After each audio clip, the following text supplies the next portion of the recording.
자를 예후가 죽일 것이요 예후의 칼을 피하는 자를 엘리사가 죽이리라. 그러나 내가 이스라엘 가운데 7,000명을 남기리니 다 바알에게 무릎을 꿇지 아니하고 다 바알에게 입맞추지 아니한 자니라. 아멘. 오직 예수님, 예수 그리스도의 은혜와 평강이 여러분의 영육간에 가정에 하시는 일에 충만하시길 축원드립니다. 여러분들은 무엇이 가장 두렵습니까? 보통 나이 좀 드신 분들은 다시 가난해지는 것을 굉장히 두려워합니다.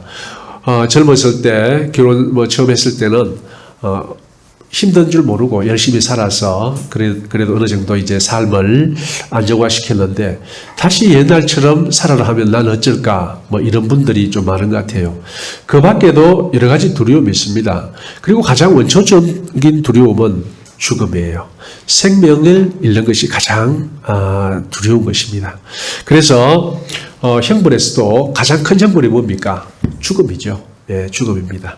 물론 십자가형은 죽음을 쉽게 허락하지는 않습니다. 한 3일쯤 아주 고생하다가 죽게 하는 것이 십자가형인데, 말하자면은 이 죽음도 더 두려움을 갖고 제발 좀 빨리 죽여달라고 아마 이러한 형벌이 생겨난 것 같습니다.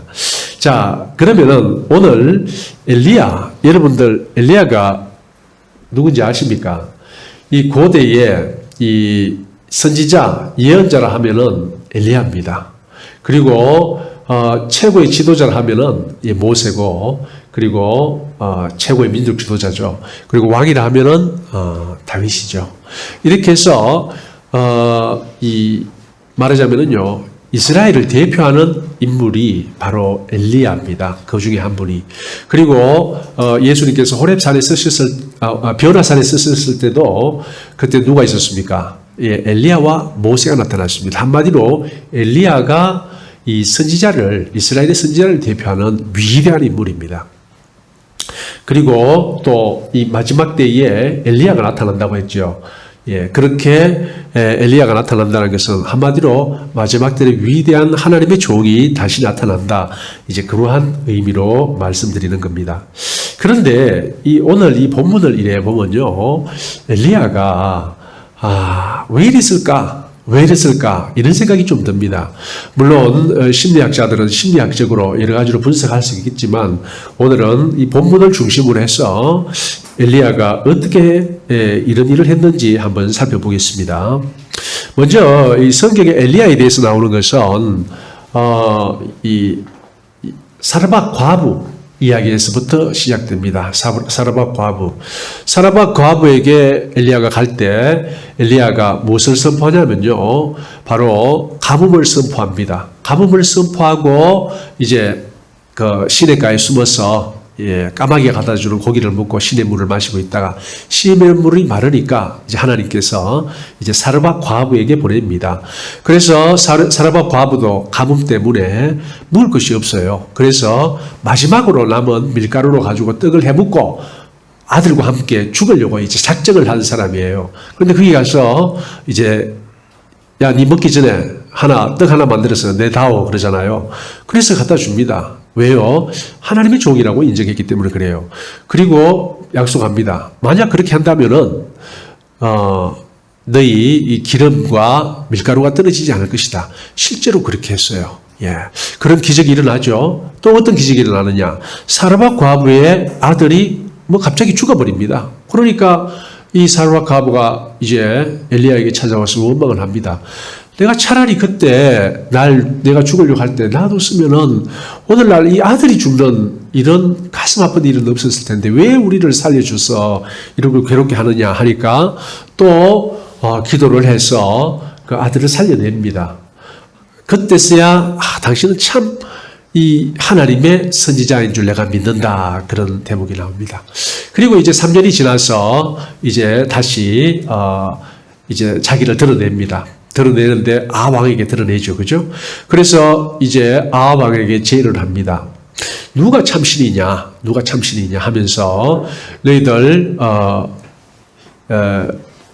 그 당시에 그 누굽니까? 아스다롯, 이세벨이 섬기던 바알 선지자와 아스타롯 선지자, 예, 모으라 그럽니다. 그래서 바알 선지자 400, 그리고 아스타롯 선지자, 450과 400을 모으죠. 모으는데, 근데 그 뒤에 보면은 아스타롯 선지자는 안 나옵니다. 아스타롯 선지자는 안 나오는데, 바알 선지자 450명만 주는 게 나오는데요.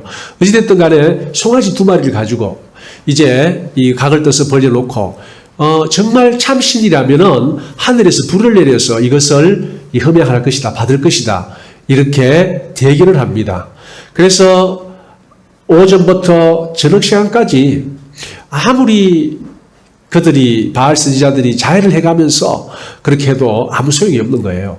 그래서 여기서 이 자해하는 거요. 우리 기독교 개신교에서는 자해를 합니까? 기도를 하면서 혹시 뭐 그런 분 보셨어요? 못 봤습니까? 이 바알 바알을 믿는 사람들은 바알이 죽었어요. 죽었을 때 너무 괴로워서 바알을 살리려고 자해를 하면서 바알이 다시 살아나기를 구원했답니다. 그러니까 바알신이 살아났답니다. 그리고 난 다음에 이 사람들이 믿기를, 바알 선지자들이 믿기를, 이렇게 자해를 하면서 기도를 하면은 그 기도가 응답하는구나 라고 생각해서 자해를 하는 거예요. 오늘 자해하는 종교 이름을 혹시 보셨습니까? 이슬람 자해하죠. 또 누가 자해합니까? 예. 예. 레위기에는 어떻게 합니까? 문신을 새기지 말아 했죠. 또 어떤 죽음의 슬퍼에서 자기 자해를 하지 말라고 합니다. 예. 사랑하는 사람의 죽음의 슬퍼에서 자해를 하지 말아 합니다. 예. 전에 태평양의 어떤 부족을 보니까 원시 부족인데요. 손가락들이 다 없어요. 마디가. 왜 없느냐? 요거 우리 아버지 죽었을 때, 요거 우리 엄마 죽었을 때, 우리 할머니 죽었을 때, 다 잘라버리는 거예요. 왜요? 너무나도 슬픈 마음을 표현하기 위해서 그렇게 자해를 하는 겁니다. 그래서 나이 든 사람은 손가락들이 다 없어요. 왜? 사랑하는 사람들의 죽음을 너무 슬펐기 때문에 그 슬픔을 그렇게 표현하는 거예요. 그런데 성경은 그렇게 하지 말라고 얘기를 합니다. 그러니까 그렇게 자해를 하는 종교는 한마디로 성경은 분명히 그걸 금해요. 예, 슬픔의 표시로 자해를 하지 마라 라고 했는데 결국 그건 뭐냐? 다 마귀 종교입니다. 사탄 종교입니다. 예, 그렇게 하시면 됩니다. 자해하는 종교는요. 자, 그렇게 이제 아침부터 저녁까지 해도 소용이 없어요. 그런데 이제 엘리야 차례가 되었습니다. 엘리야 차례가 되니까 어떻게 하냐면요. 12돌을 취합니다. 야곱의 12지파를 상징하는 12돌을 취해서 단을 샀습니다. 단 위에 나무를 올려놓고 나무 위에 뭘 올리냐면은 이제 재물을 올립니다. 그리고 그 주위를 도랑을 팝니다. 도랑을. 그런데 성경을 자세히 읽어보니까 그 도랑에 물 30리터 정도 들어갈 도랑이니까 그냥 얇게 판 도랑이에요. 얇게 판. 그러니까 제단 자체가 작은 겁니다. 그리고 물을 갖다 붓는데 어떻게 붓느냐. 말하자면 네 바게스를 갖다 붓고 그걸 세번 합니다. 그래서 물이 넘쳐가지고 도랑을 가득 채웠다고 얘기합니다. 뭐 도랑에 30리터밖에 안 들어가니까요. 그렇게 놓고 이제 기도를 할 때 하늘에서 불이 떨어져서 그 재물을 다 태웁니다. 또 여기에서 예수를 믿는데 제대로 믿지 않는 아까 제가 말한 거짓 선지자들이 얘기했지 않습니까? 여기에서 이 부분에 대해서 또 어떻게 얘기하냐면요. 왜 불이 탔겠냐? 거기다가 불타는 기름을 갖다 부었다. 이렇게 얘기를 합니다. 예. 기름, 말하자면 오늘날 말하면 석유 같은 거겠죠. 그 당시에 석유는 없었죠. 정제할 기술이 없으니까요. 어찌됐든 간에 거기에 기름을 붓고 불을 찔러가지고 불을 태웠다고 누가 말하냐면요. 바로 오늘날 예수 믿는다는 사람. 예수 안 믿는 사람은 아예 관심이 없습니다. 예수 믿는다는 이 거짓 선지자들, 배교하는 자들은 그런 식으로 이야기를 풀어나갑니다. 그러니까 같은 성경을 완전히 다르게 푸는 거예요. 그러니까 여러분들 다 목사라고 목사 아닙니다. 한국의 목사 3분의 1쯤은 지옥 가고 마귀 새끼입니다. 예, 무슨 말인지 알겠죠? 아예 마귀 새끼입니다. 예. 자, 포항에도 3분의 1 좌파 목사가 있어요. 그거 다 마귀 새끼들입니다. 예, 마귀 새끼들이에요. 자, 계속하면요. 자, 그렇게 해가지고 불이 내려와서 다 태워버리죠. 그리고 그때 백성들을 다 모아가지고 그 광경을 모든 백성들이 보고 있었어요. 그럼 명령을 했어요. 저 잡아 죽여라 하니까 450명을 잡아 죽여버립니다. 정말 이 엘리야의 마음이 어떻겠을까요? 세상에 그런 일이 어디 있습니까? 놀랍지 않습니까? 아마 엘리야의 마음은 물론 하나님께서 다 하셨지만 자기가 기도한 대로 자기가 말한 대로 이루어졌잖아요. 그 마음은 아마 부풀어서 하늘을 올라갔을 거예요. 두려움이 없었을 거예요. 근데 거기서 끝이 아닙니다. 이제 비를 내리는 거예요. 하나님께서 기도하라라고 합니다. 이제 비를 준다고. 그래서 7번을 기도합니다. 7번을. 7번째 저 지중해 쪽에서 지중해 쪽에서 갈멜산이 말하자면 갈멜산에서 보면 지중해가 보입니다. 지중해 쪽에서 손바닥만한 구름이 올라와요. 그러니까 자신만만하게 말합니다. 왕이시여, 이제 곧 엄청난 비가 쏟아질 텐데 저 빨리 저 궁으로 돌아가십시오. 지금 안 돌아가면은 이 지렁탕에 마차가 빠져가지고 못 갈 수가 있으니까. 그러니까 돌아가는 거예요. 그리고 또 자기는 어떻게 합니까? 옷을 위로 조금 매고요.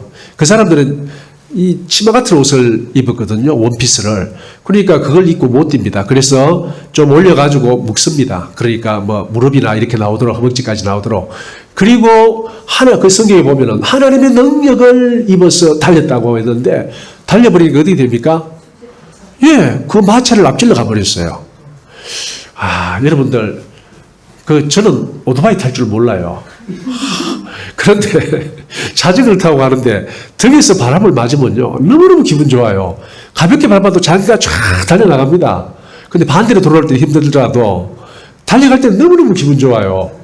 아마 오토바이 타는 분들이 그런 것 같아요. 목사님 어떻습니까? 기분 좋습니까? 차 타는 거하고 많이 다르지요. 예, 저는 오토바이가 겁이 나가고 못하겠더라고요. 예, 아마 그럴 거예요. 그런데 이 엘리야는 어땠습니까? 말하자면요, 하나님의 능력으로 거의 벤 존슨 달리듯이 더 달렸을 거예요. 벤 존슨은 전력으로 달렸잖아요. 이 하나님의 능력으로 달리면 전력으로 달릴 필요가 없습니다.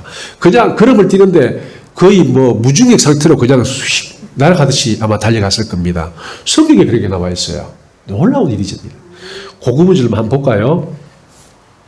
자, 46절, 우리가 18장 46절입니다. 오늘 우리 본문 바로 앞인데 45절부터 볼게요. 조금 후에 구름과 바람이 일어나서 하늘이 캄캄해지며 큰 비가 내리는지라 아합이 마차를 타고 이스라엘로 가니 여호와의 능력이 엘리야에게 임하매 그가 허리를 동이고 이스라엘로 들어가는 곳까지 아합 앞에서 달려갔더라. 하나님의 능력이 임하니까 마차보다 앞서 달려버리는 거예요. 마차는 먼저 달려갔습니다. 먼저 가라고 그랬으니까요. 그때는 아직 비도 안 올 때입니다. 지중해 쪽에 손바닥만한 구름이 일어날 때였어요. 놀랍지 않습니까? 만약에 우리 군사님 이런 능력을 경험하면 군사님 앞으로 어떻게 사실 거예요? 예? 미치겠죠. 미치겠죠. 예, 정상적으로 못 삽니다. 아마 여기 있는 어떤 분이라도 이런 능력을 경험하면은 아마 미칠 거예요. 그래서, 정말 하나님은 살아계시고, 나와 함께 하시고, 나의 힘이 되어 주신다라는 너무나도 분명한 사실 앞에, 모르겠어요. 저도 경험을 없어가지고. 자, 그러는데 이제 오늘 우리 본문의 19절입니다. 19장인데 19장에는 어떻게 합니까? 그 소식을 들은 이세벨 아합의 부인입니다. 편지를 써가지고 요즘 같은 이제 도시에 있는 거예요. 예, 이스라엘에 같이 있는 겁니다.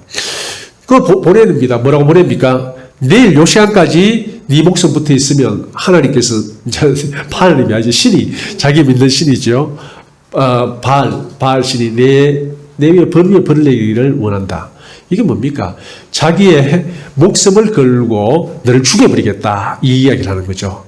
자, 그렇게 하니까 이 엘리야의 반응이 어떻게 됐습니까? 3절 보세요. 그가 이 형편을 보고 일어나 자기의 생명을 위해라고 나옵니다. 목숨이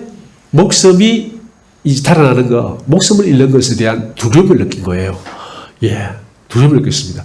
자기는 좀 전에 몇 명을 죽였습니까? 450명을 죽었죠. 그러려고 자기는 갑자기 이 여왕의 왕비의 말 한마디에 엄청난 공포감에 사로잡히는 겁니다. 한번 보십시오. 조금 전에 어떤 일이 있어났는지요. 사람이 상상할 수 없는 일을, 사람의 힘으로는 할 수 없는 일을 하나님의 능력으로 했어요. 자기가 했나요? 아니, 하나님이 했어요. 그랬는데 바로 그 순간, 그날, 바로 그 순간이에요. 딱 왕이 도착해가지고 여보 어떻게 됐어요? 왕이씨 어떻게 됐어요? 아, 정말 어처구니 없는 일이 일어났다. 내가 생각해도 여호와 하나님이 옳은 것 같다. 무슨 말이에요? 그러냐니까 아, 이래가지고 다 죽였다. 뭐라고요? 내 엘리야를 용서 못해. 하면서 야, 빨리 글 가져와 하면 펜 가져와 해서 글 써가지고 이거 빨리 엘리야한테 전해. 엘리야 딱 보니까 아마 그러니까 도착하고 1시간 내에 일일 겁니다. 갑자기 조금 전에 거의 날다시피 달려와 놓고 그 날 때 기분이 어떻겠습니까? 자기 힘으로 달린 것도 아닌데요. 아마 등에 바람을 쥐고 자전거 타는 기분이었을 거예요. 그것도 아무도 없는 길에. 아마 정말 기분 좋았을 텐데.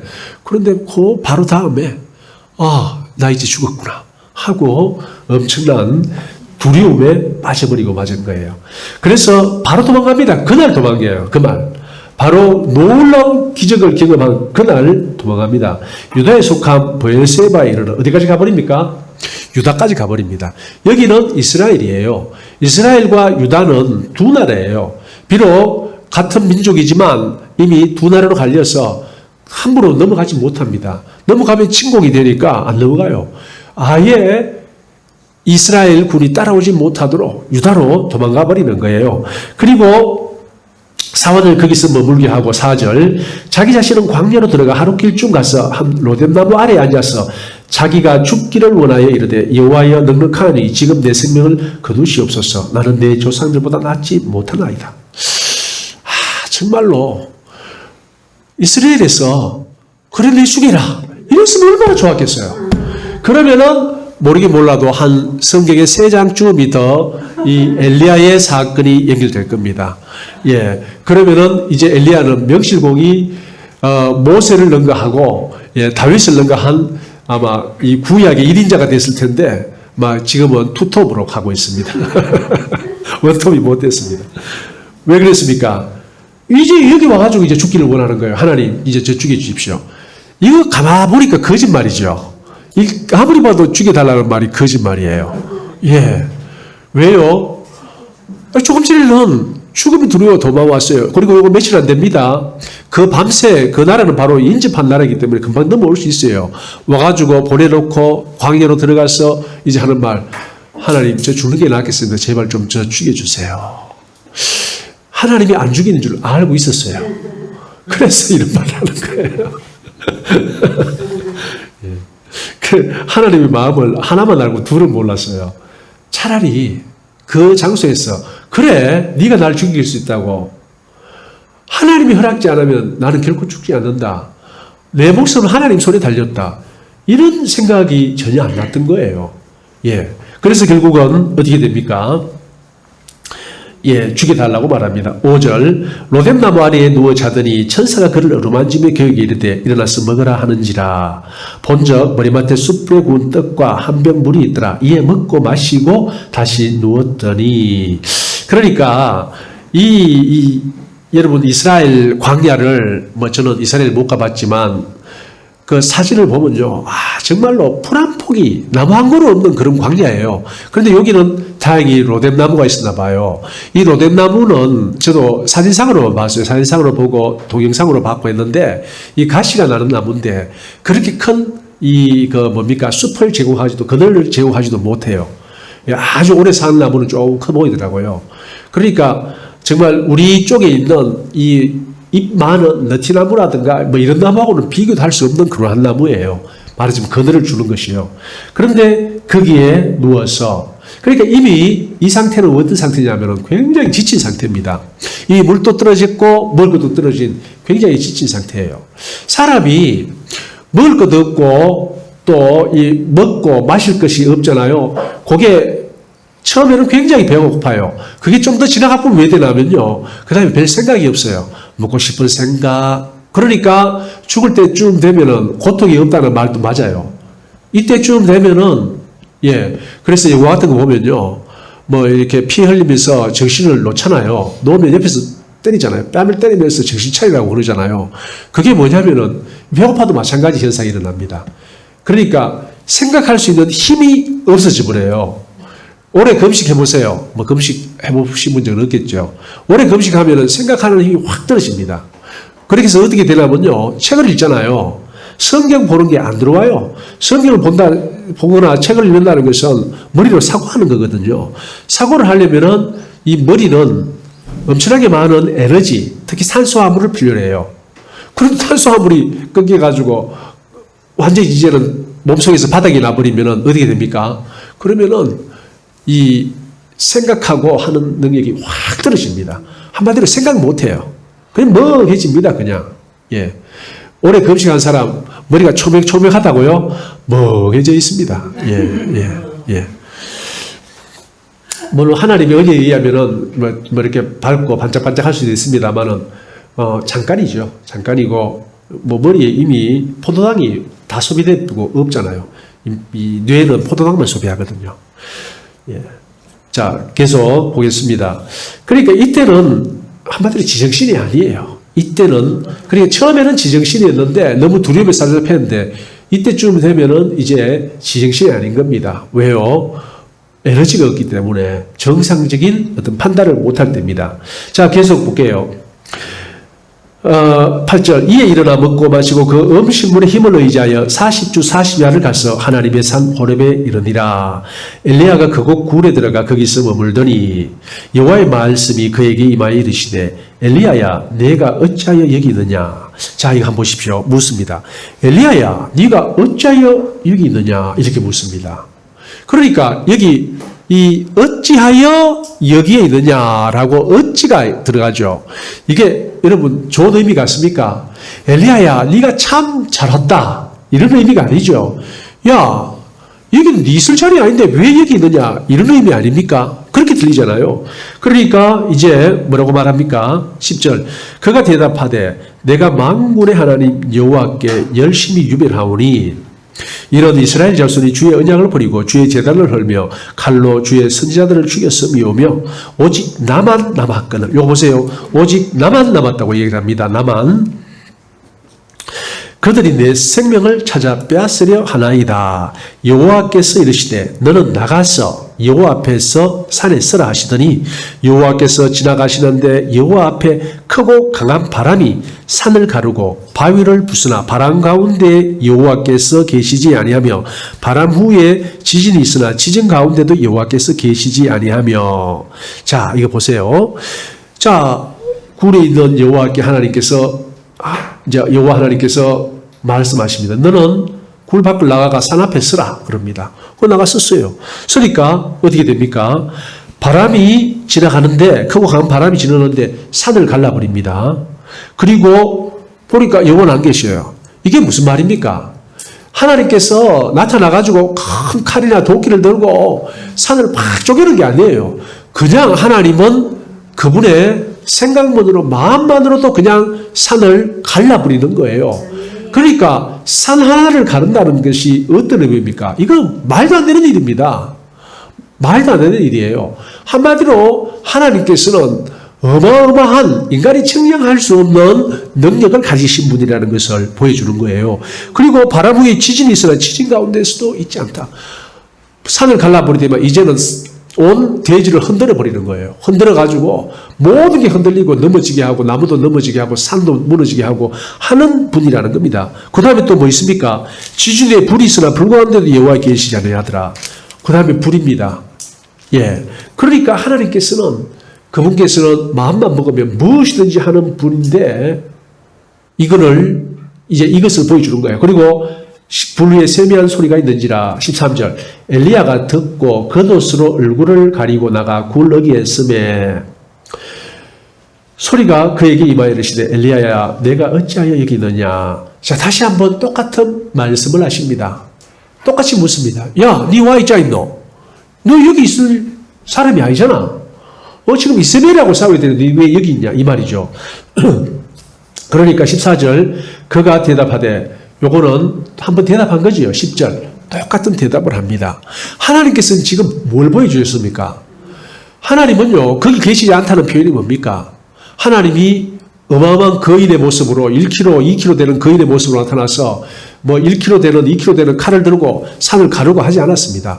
그냥 휙 바람이 지나가더니만 산이 갈리고 대지가 흔들리고 온통 불바다가 되고 이것만 보여준 거예요. 야, 내가 이런 존재인데 내가 무엇이든지 할 수 있는 너희 하나님 천재 창조주인데 네가 왜 나를 바라보지 못하고 네 목숨 하나 아끼자고 여기 왔느냐. 네가 지금까지 경험한 모든 일들 네가 한 것도 아닌데 왜 그렇게 나를 믿지 못하느냐. 지금 이걸 보여주는 겁니다. 그러니까 이제 또 뭐랍니까? 똑같은 대답하죠. 그러니까 14절부터 내가 대답하되 그가 대답하되 내가 만군의 하나님 여호와께 열심히 유배하오니 그래도 자기 자랑합니다. 근데 알잖아요. 내가 얼마나 하나님 충성하고 하나님이라면 목숨까지 내놓는 날 모르십니까? 그런 말 하는 거예요. 그러면서 이는 이스라엘 자손이 주의 언약을 버리고 주의 제단을 헐며 칼로 주의 선지자들을 죽였음이 오며 오직 나만 남았거늘 그들이 내 생명을 찾아 빼앗으려 하나이다. 똑같은 소리를 합니다. 15절 보세요. 여호와께서 그에게 이르시되 너는 내 길을 돌이켜 광야를 통하여 다메섹으로 가서 이르거든 하사엘에게 기름을 부어 아람의 왕이 되게 하고 너는 님시 아들 예후에게 기름을 부어 이스라엘 왕이 되게 하고 또 아벨 머헐라 사바세 아들 엘리사에게 기름을 부어 너를 대신하여 선지자가 되게 하라. 이제 뭡니까? 자, 니네 이제 그만해라 이 말입니다. 만약에 이 엘리야가 그 현장에서 이세벨의 편지를 받고 날 죽이겠다고 그래 하나님이 허락하시면 죽겠지. 하지만 하나님이 허락하지 않으면 난 죽지 않는다 라는 이 믿음을 가졌다면은 아니면은 첫 번째 이 하나님께서 바람이 지나가는데 이것을 보고 하나님 제가 잘못했습니다. 제가 하나님을 온전히 의지를 하지 못했습니다. 저는 이세벨의 말에 두려움이 있었고 그래서 내 살고자 여기까지 도망하여 왔습니다. 라고 고백했으면 어떻게 됐을까요? 다시 그래 그러면은 내가 내 힘이니까 네 나가라. 두려워하지 마 나가라. 다시 사명을 받았을 거예요. 여기서 끝이에요. 이걸 통해서 우리는 두 가지를 생각해 볼 수 있습니다. 우리가 하나님 일을 하잖아요. 열심히 했습니다. 그런데 막판에 어떻게 됩니까? 두려움으로 위축됐다. 예, 그래서 하나님의 온전한 뜻을 수행하지 못했다 하더라도 너무 낙심하지 마십시오. 왜요? 그래도 하늘로 산채로 올라가지 않았습니까? 엘리야가 그렇죠? 예. 또 한 가지는 뭐냐? 정말 우리가 하나님 일 선한 일을 했는데 내게 여러 가지 고통, 억압, 이 압력이 들어왔다. 나중에는 목숨까지 위협하는 그러한 위협이 들어왔다. 라고 했을 때에 뭡니까? 바로 이런 하나님을 의지하면은 우리는 두렵지 않다는 겁니다.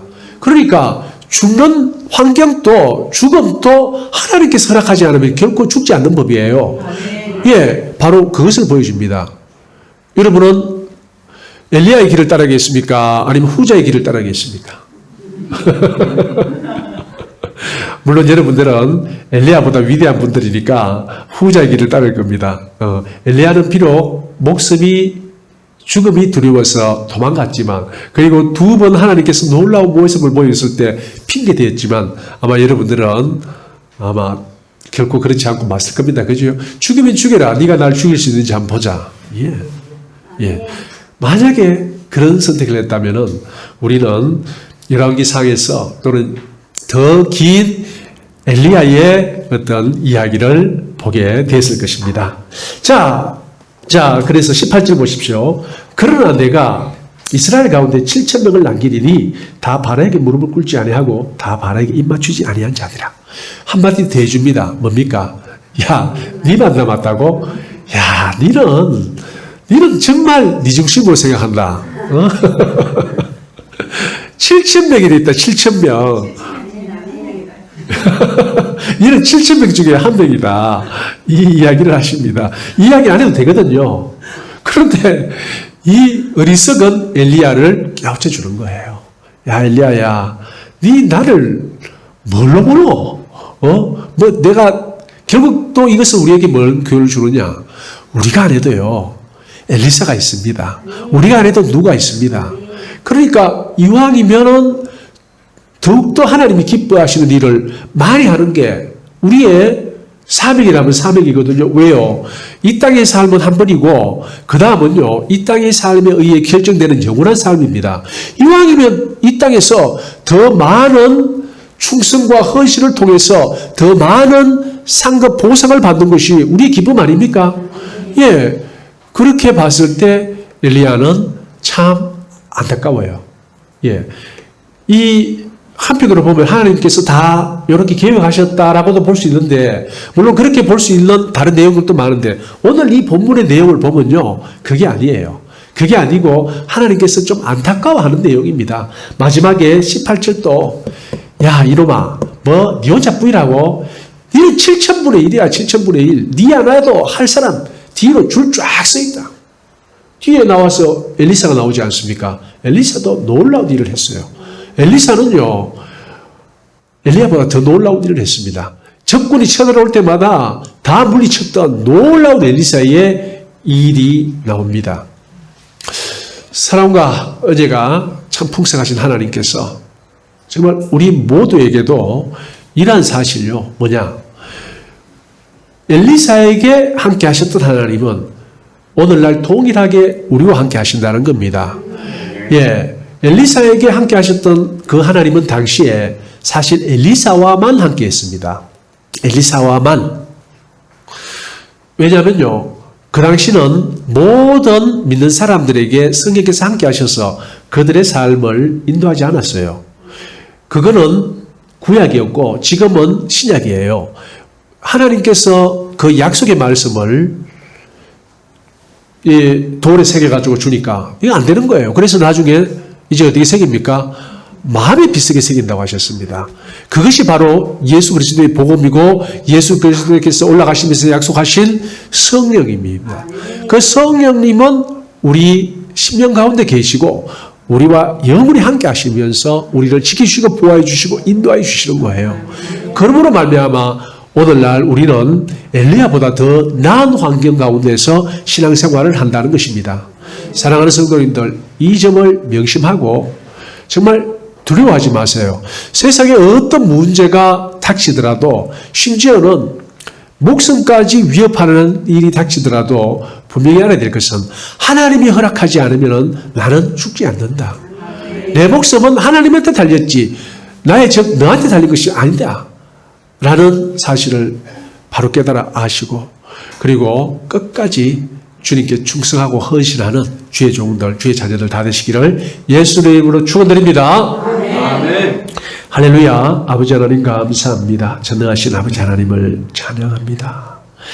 저희들은 연약하고 한없이 부족하지만 저희들과 함께 하시는 하나님은 전능하신 하나님이십니다. 그리하여 우리 주 예수 그리스도 안에서는 불가능이 없습니다. 사랑과 지혜가 풍성하신 아버지 하나님, 이 믿음 가운데 거하게 하여 주시옵소서.